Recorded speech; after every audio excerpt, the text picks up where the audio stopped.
Learning my tech as we go. You like the keyboard or the mouse? Either or. Your keyboard. Okay. Yep, I'll just slide it over. Perfect. We'll take another minute. Hi all. Thanks for being here.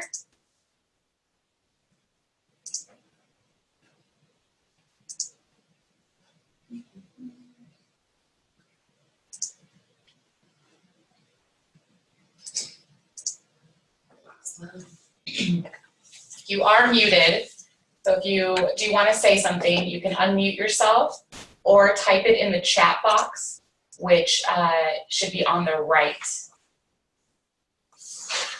You can ask questions as we go. I saw John say yes. I just wrote a message. Yes. So you should be able to see that. So you can, for questions as we go, type them in the chat box, and I'll be gathering those and giving them to Allie.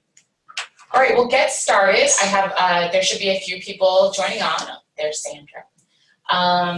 So thank you all for being here. You might have not heard this presentation for several years if you've taken the class within the last 5 years. Some things might have changed. So we're lucky to have Allie Vandercook here. She is on the Environmental Initiatives team and our event recycling go-to person, program coordinator. Yep. So Allie is going to speak, and I'm sharing. I'm going to turn off our video in case we make weird faces.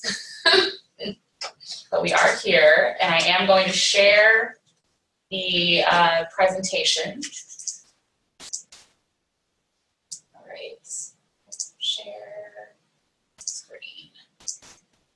Perfect. Okay. Oh, maybe that didn't do it. And we can go with the presentation mode too.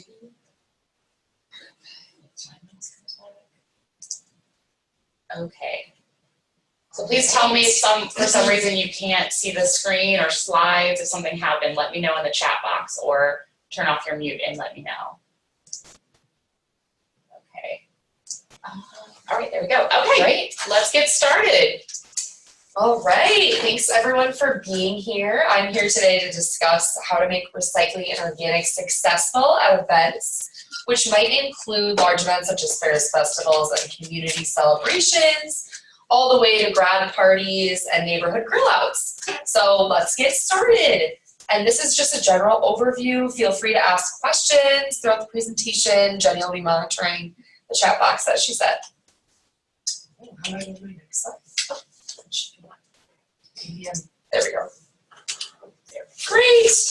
So most of you have probably met me before, but this is me. I'm biking through the office in this photo, and I'm our event recycling program coordinator, just so you can put a face to the name. So some background on our event recycling program. Our goal of our program is to provide support to city and community partners by hosting and helping to coordinate low waste events through providing equipment and educational resources, as well as other types of support. And we have 21 cities and 13 townships in Dakota County. We work with a lot of community groups such as schools, churches, Lion and Rotary partners and clubs, and of course our master recycler, composter volunteers such as yourself. And we really couldn't do it without you, especially some of these large events. So why are we talking about events? Why do we have recycling resources, or why are they important? Events provide an opportunity for a large waste diversion impact. As we know, they generate a large amount of waste in a short period of time. They also provide access to the community and an opportunity to educate and engage with people of all different ages. So as you can see in the picture, kids oftentimes know more than adults, or they might have learned it at school. So it's great to just continue reinforcing what we do at home for recycling out in the community, similarly to at school with youth. A large portion of the community is in one place. Residents will often say to us at events, we really appreciate your doing this. So if you're hosting your own event, a lot of attendees appreciate going to events with lower environmental impact. And then it provides an ability to set goals and create a sense of purpose around your event. So you can provide data as a reward for event attendees and volunteers for doing a great job. It can be a morale booster, as well as building on what you could improve the following year and other different types of solutions to kind of identify where you can grow. So applicable requirements for events, I just threw in here, and those are hyperlinked if you have access to the slides after the fact. I won't spend too much time here, but we do have a county ordinance for events of an assembly of 300 or more individuals, and that basically just requires that they have to have a sanitary method of disposal, including recycling, and have to provide recycling containers. The Minnesota statute as well, large events may fall under that, and also events at businesses and schools might also be required to have recycling by that state law. So if you'd like to learn more about that, feel free to ask a question. So 5 steps to success. I threw down here, it's really important to plan, and we're going to go through all of these 5 steps in this presentation. Planning is step 1. Then you need to gather your resources, get set up, and make sure you're set up in a way that provides access to recycling and organics in a sustainable and successful way. Education is very important for all parties, and we'll go into that a little bit more as well. And collecting data so you can improve and know how to grow for next year. So let's start with planning. The important pieces with planning, to start early. So there's a lot of different groups that you're going to be speaking with as part of the event. You have your event board or committee. You might have grounds personnel, vendors, volunteers, and the hauler. So to start out, it might be good to review the prior year hauler invoices to estimate how much waste could be anticipated. Contact those waste haulers in advance to discuss what services they've provided in the past. So what size dumpsters, has there been organic service in the past, or are we just looking at trash and recycling? Do they have weights from the previous year? And what are those contract terms? And also just figuring out what items do they accept, and is it in line with what you're promoting to your volunteers and your vendors and the rest of your committee. You can get together with event organizers and kind of develop your low waste event guide. We have a low waste event guide as a resource that I'll talk about a little bit later. And then reaching out to vendors. What are vendors planning on providing for food, and what are they providing it on is really important. If your event is looking to do organics, it's really important to have BPI certified compostable products, which we'll go into a little bit later as well, but we don't recommend that events have organics collection without those compostable products. Just to make it successful, you need to have those in place. So food and napkins are great, but if the food's being served on something that's not compostable, it really makes it difficult for your event attendees. So if you can control the input, you can control the output, and that's why it's really important to engage with vendors. What kinds of containers do they also need back of house? Is there signage involved there? And then getting together with event organizers to determine the resources involved and who's doing the setup and all of those logistic pieces. So that's a little bit there with the planning. We'll continue talking about that as we go. So related to resources, we have a lot of resources available for you. So resources have really never been easier for you, hopefully. And if there's other resources that would be helpful, please let us know, and we can put that on the plans to kind of help create in the future. But right now we provide portable X-frame, recycling, organics, and trash containers. Our numbers are listed up here of what we approximately have. It varies year to year. We might lose a few one year and gain a few the next, but around 75 recycling containers and 30 of the trash and organics. Through community funding dollars, we've also assisted several cities in purchasing their own X-frame containers, and we have those cities listed on our website. So it includes Dakota Valley Recycling, which is Eagan, Apple Valley, Burnsville, and Lakeville. Farmington and Hastings also have their own containers, as well as Inver Grove Heights, Mendota Heights, South St. Paul, Sunfish Lake, and West St. Paul. So that's a lot of our cities right there. they might have more limited numbers. But if you just are looking for a few containers, less than 10 or 5 to 10, they might be able to help you and you won't have to drive as far to pick them up at our building. We also provide green vendor buckets, which you can see in that photo behind a vendor booth.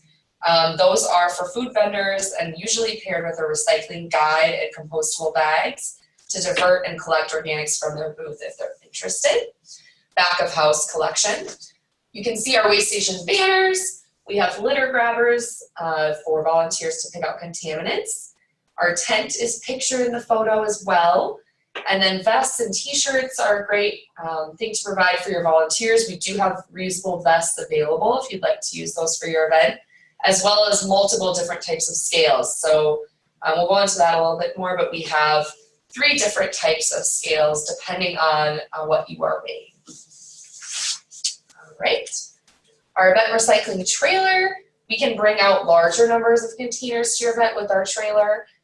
So if it's more than 10, we usually use the trailer so we don't have to be hauling those around in the car. And you can see it stores all our equipment really nicely. So it's nice to be able to drive to the 5 to 10 events each year and leave the trailer or drop off materials for the weekend and then pick up the following week. So let us know if you'd like to access that. For setup, so these are our best management practices, broken up by containers and location, and these probably look familiar to you, but just to reiterate, it's really important to pair recycling with every trash container at your event. Attendees will tend to go to whichever bin is closest if they're separated with all their materials. So if trash and recycling are even as much as 5 feet apart, that's too far. So we really need to have them paired directly next to each other to give attendees the kind of advantage of sorting and not having to walk an extra distance for different materials, because quite honestly, they will not do that. It's human psychology. So pairing is number 1. Color coding is great. You need to have blue for recycling, gray or black for trash, and then if organics is applicable at your event, green is our color for organics. And just to remain consistent with that throughout the region, that's really important, and all our containers already have those labels and signs on them. Clear, consistent signage, restrictive lid openings, the Saturn-shaped opening or a hole for recycling is best. To have an open top similar to trash, if people are not reading the signs, they're just going to look the same. So really having that visual representation that this is a different type of container is important. And then correct bags, what I mean by that is for trash, you use black bags. For recycling, we recommend clear bags. Unless you're emptying the bag out completely into the dumpster, you really want the bag to be clear. At the recycling facilities, if they receive a black bag, they might just pull it off as trash because it's potentially damaging to their workers. They don't know what's in it and they can't see inside of it. So really important to have limited number of bags as possible and have those be clear if they're going in the recycling dumpster. And then for organics, of course, you need a BPI certified compostable bag. And location-wise, making them convenient to attendees, and not so much that it's more work for staff to exchange them all or change out all the bags. Can you strategically place containers and develop a map in advance where those container stations can go instead of just every 5 feet? So, any questions there? I think we're good so far. And that leads into setup. So these are just some container examples. There's also several groups that offer services to coordinate on an event's behalf. So that's typically large events. You can see in the bottom right picture. That's from Mayday, I believe. But there are groups out there, the Vanilla Group. There's other ones that will provide containers for the event and service them throughout the event. So if your event is interested in doing that, that's a separate contract you can set up with a separate company. Our X-Frame containers are pictured on the upper left. That's what our stations look like. And signage is available as well. We have one of our master recycler volunteers at the county fair. We do sometimes utilize the trash containers that are on site if they're already there and there's too many to pair. So that's what we have at the county fair out, but we do use our X frames for recycling and organics. And then you'll see our dumpster magnets. Those are really nice to use for setup and really important as part of the planning to make sure everyone knows where are the dumpsters. For organics especially, is the dumpster locked or can it be locked to reduce contamination? And then making sure that those are labeled for vendors that are accessing them, crew that are emptying containers, and also your volunteers going to the station. So we have magnets available for organics, recycling, and trash. And it's nice that they're reusable because they're magnetic, and so they're not sticking to the container permanently. I put in this photo just briefly to show. On the left, we have the music in Kelly Park in Apple Valley. So the consistent ordering of containers is really important. So you can see in that photo, they have trash in the middle consistently. And so the order doesn't necessarily matter, but though I like to place trash in the middle, so it's the hardest to get to, but consistency is the most important piece there. So when event attendees are going station to station, they're not trying to resort in their head every single time. Same with the picture on the right. So this is showing some Lakeville parks that were peering down from 71 total containers for trash in the upper photo. All of those containers in red were trash, and the few in blue were recycling. And then you jump to the bottom where the yellow represents a paired waste station. So you can just see it's the same amount of waste they're collecting overall, but they have less bags, less containers, and less work. So if you're able to pare down and strategically place those, and developing a map in advance of your event, as we were talking previously about, is really important, because then you can really kind of reduce the amount of stress and also make sure every trash container is able to be paired with recycling. So that's what I want to point out there. So education.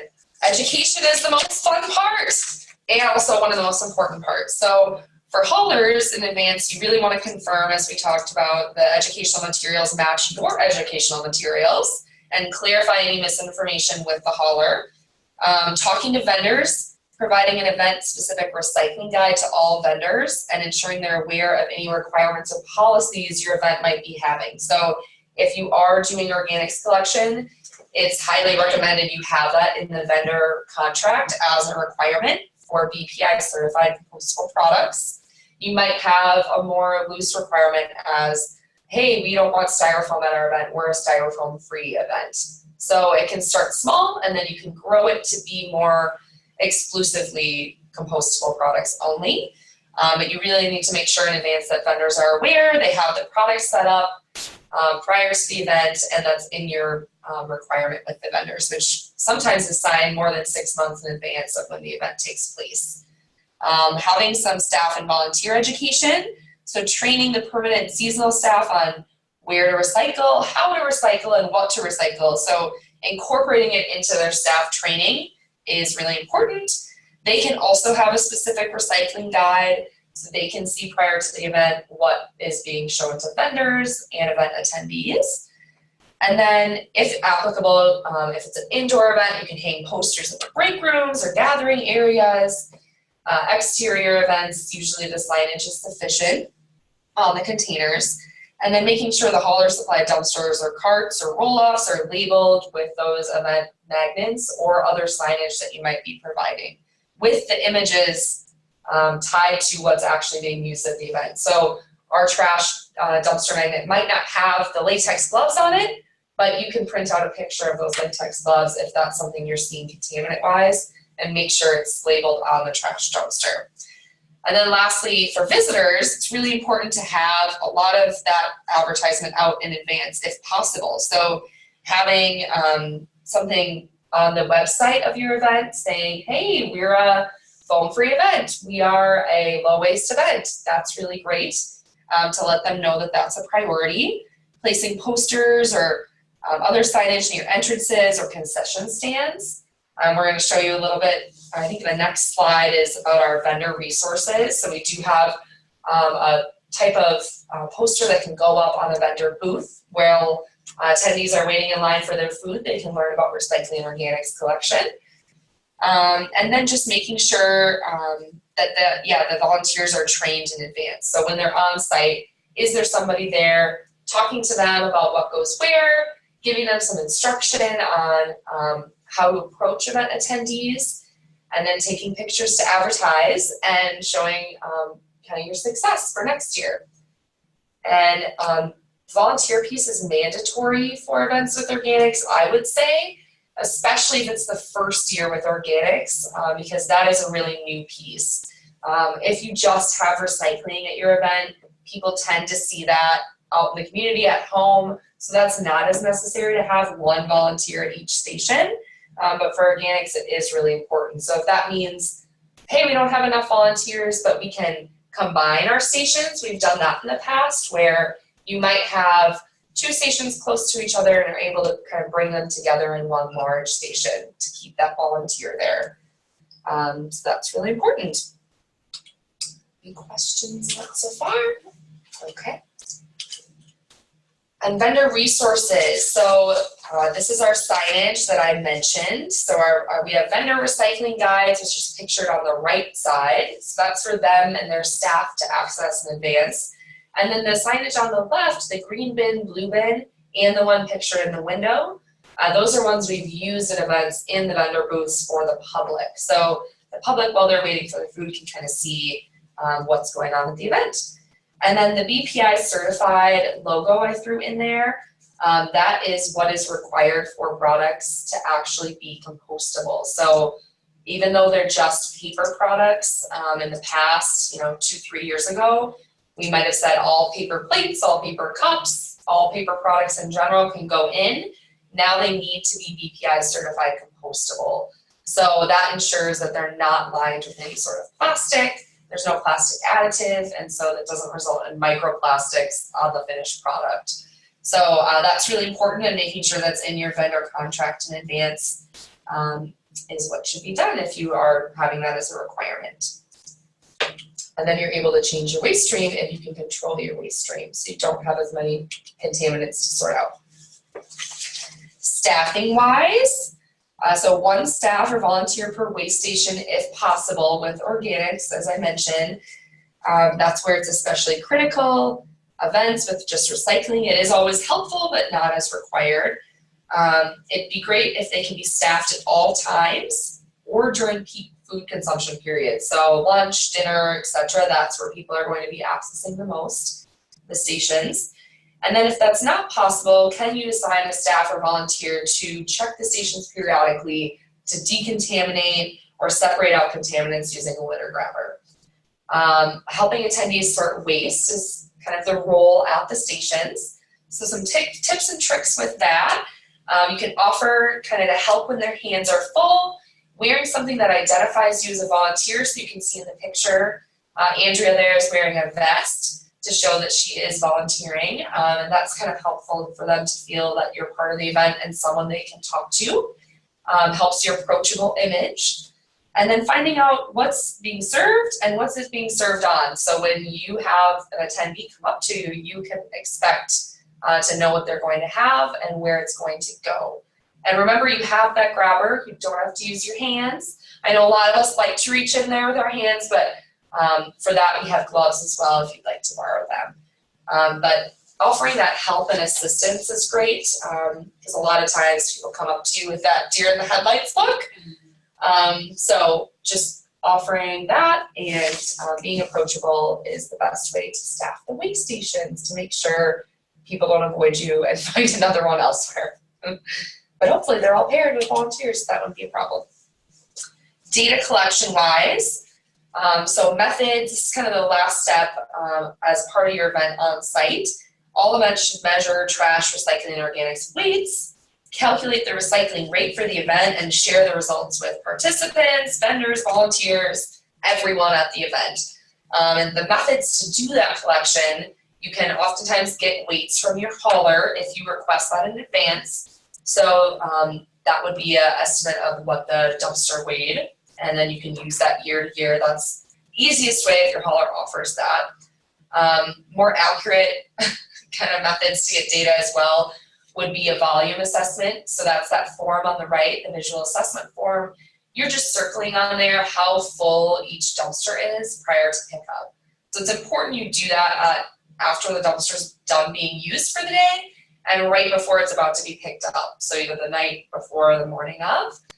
Then you'll get an accurate, you can estimate that volume out into pounds based on the size of your dumpster.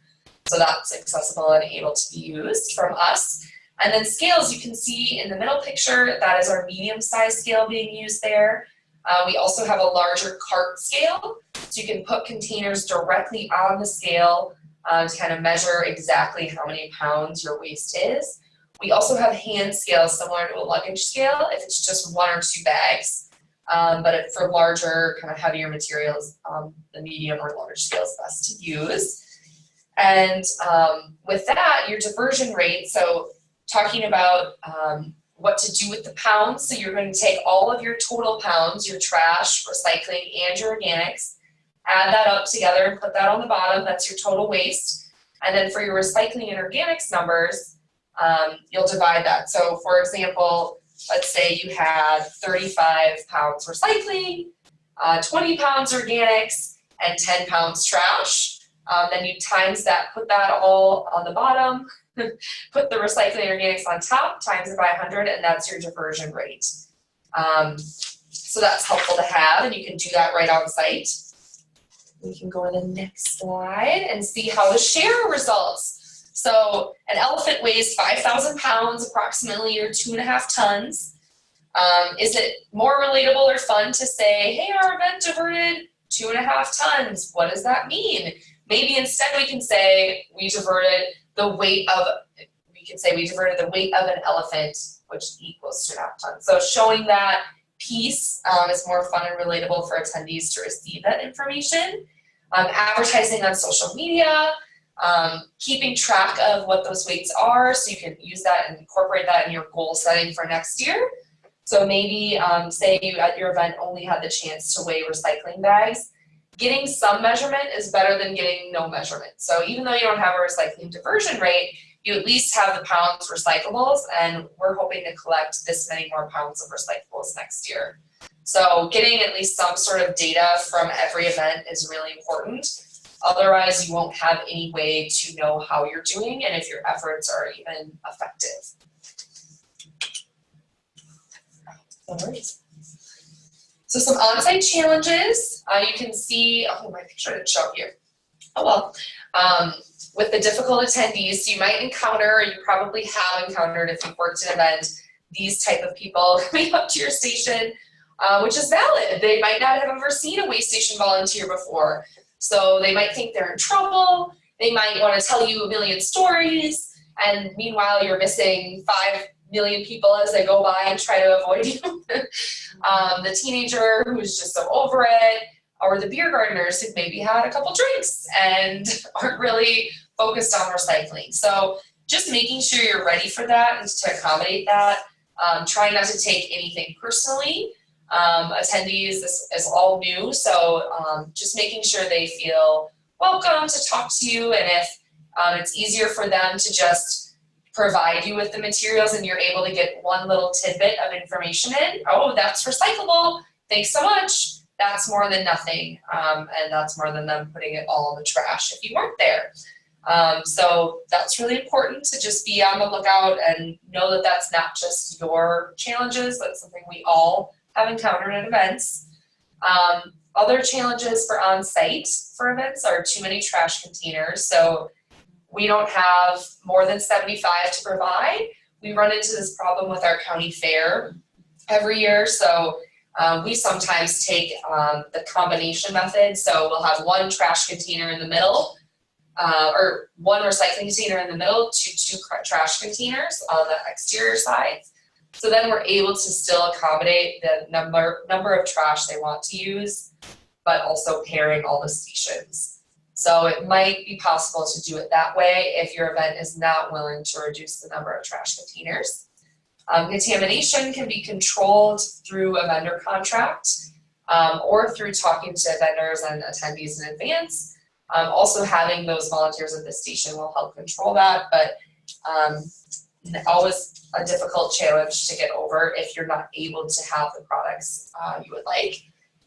Getting the partner buy-in from the vendors, especially, they're one of the #1 groups you need on board to make your event successful. And also just from staff, if you're not going to be emptying the stations, are staff aware of where those dumpsters are, and is it easy for them? How can we make it as easy as possible, so you're not adding to their workload? That'll help get that partner buy-in. Understaffed events, so a lot of times we get requests from events for a recycling booth, or hey, we want to have recycling containers, or we want to trial organics containers at our event, but we can't do it without volunteers. So if we don't get master recycler volunteers to sign up, a lot of times that recycling booth doesn't happen. So it's really important, and you guys play a really vital role in making sure events are successful throughout our county.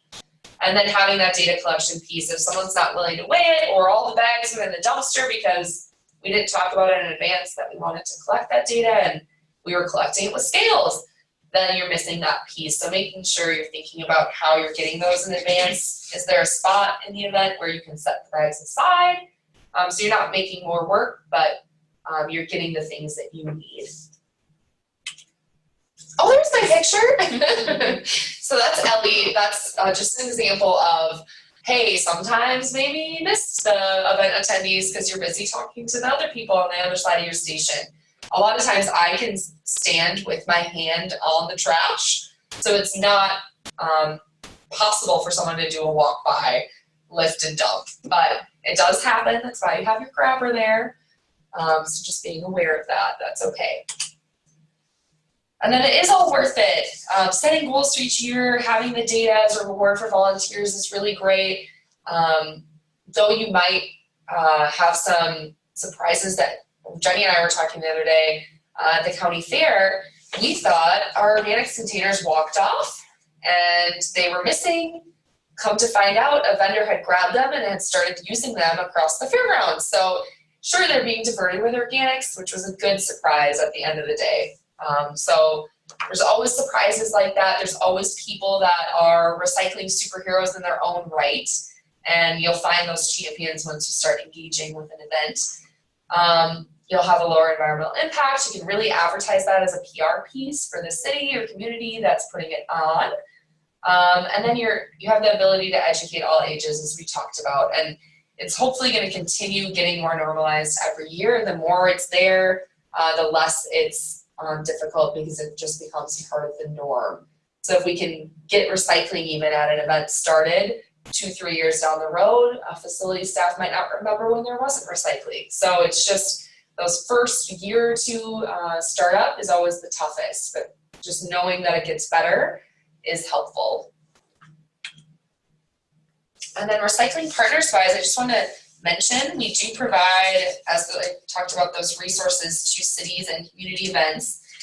This is just to highlight some of the things that we've done in the past. You can see county fair photos, and then the organics picture on the bottom is from the Randolph Chicken Barbecue. Any guesses on how much organics was collected at the chicken barbecue? I don't know if we have a guess. Oh, thanks, John. That's fine. Yes, they're right. Well, I'll just tell us then. We had approximately 2,920 pounds. So that was 74% diversion rate. There was 580 pounds recycling and 1,200 pounds trash at that event. So that was a lot of organics, which was pretty exciting to see. So we've worked with around 45 municipal events in 2018. 30 of those events included organics collection. And then of the community events, those 26, 7 of those introduced recycling for the first time, and 11 introduced organics for the first time. So that's really exciting to see with some of our partners, and those include you. With the county fair this year, our volunteers totaled 229 volunteer hours as part of our Green Squad throughout the fair week. And the survey kind of indicated that 94% of volunteers felt they made a difference. So that's really exciting to see, and that's those same results could come to your event. With engaging valuable actions. Organics back of house, we did work with the vendors. The majority of food vendors participated, and nearly 3 tons of recyclables and a half a ton of organics were diverted at the county fair. So I just want to share those results with you. And then the last piece, the cleanup recycling events. All county volunteer cleanup events now include recycling, and around 50% of the Adopt a Highway cleanup groups opt in to have recycling bags. So that is an option now. We implemented that in 2017, but it's still continuing on. So if you work with any of those groups, feel free to get involved that way as well. And then just lastly, oh, Barb's a little blurry there. Education kits and activities. So we do have educational kits, displays, activities are available, and we have those on multiple topics. Some of those include hazardous waste, waste reduction, recycling, organics, toxicity reduction, and wasted food prevention. So our master recycler composter Barb is in this picture showcasing our recycling wheel. We also have updated giveaways to draw people to your booth, and you can also use these at your event recycling stations. So we have bracelets made of wildflower seeds if you're doing an event with organics. That could be a fun giveaway. If a question's asked or someone sorts correctly, then they get that prize. And we also have pencils, as of last year, made from recycled blue jeans. So those are 2 really good giveaways to give away at your event if you're engaging with youth or adults that are interested in those. And it can help draw people into your station instead of just standing there with deer in the headlights looks coming at you. This year we're also exploring a way for materials to be checked out at a much higher rate through an external checkout container. So right now it is coming to our building and meeting us, as you know, to get your resources, where in the future we can have educational kits like this and a small number of event containers available for you to access without having to see us at all. So that assembly of the external container will happen this year, and a checkout system will continue to kind of be developed, and hopefully we will launch this fall, but more to come on that. And then of course, you're involved with all of it. You can be involved in any of these pieces, the coordination especially, the station staffing, all of this especially actually, the upfront coordination, working with the organizers, the haulers, and the volunteers before, during, and after your event. The staffing, the day of volunteering, as a master recycler volunteer or master recycler composter, you are the know-all for the brains of the operation. So if there's other volunteers that haven't been around recycling, you can provide that education day of to other volunteers or event goers about proper disposal. And then education-wise, your efforts matter. There's a lot of different educational things you can be doing, especially related to vendor education. So that's one piece. I think we've done really well in the past about educating the public and really being there at the stations. But if we can think farther in advance down the road for education of vendors and getting those correct products, that can really go a long way. And with your knowledge, you can really be instrumental in that piece. So that's that. Any questions from me? I think events provide a great opportunity to teach numerous adults and kids about our programs and the importance of recycling. And as we know, recycling is being done successfully all across the country and our world. So there's many other models and lessons we can learn and explore from. So if you have other ideas or things we should be doing, please reach out. I know you have in the past, some of you as well, but please continue reaching out. And if you're interested in getting involved in an event in your community, we do have a list of ongoing large events taking place throughout the county each year that we can definitely connect you with. So I know those events are always looking for volunteers or people that are interested and engaged in making their events more low waste. Great, thank you so much, Allie. I haven't received any questions, so now's your time to type in any questions you have or unmute yourself. Please know that we're always here if you do want to start volunteering but don't know where to start for an event. Also, we're mainly talking about large events, but if you just have a block party or a barbecue and you need 1 to 2 event containers, just let us know. We might connect you with the city because it might be closer to you, like Allie said, but you can always start with myself, Jenny, or Allie. Thank you all. Thanks. Have a wonderful day. Thanks for being here.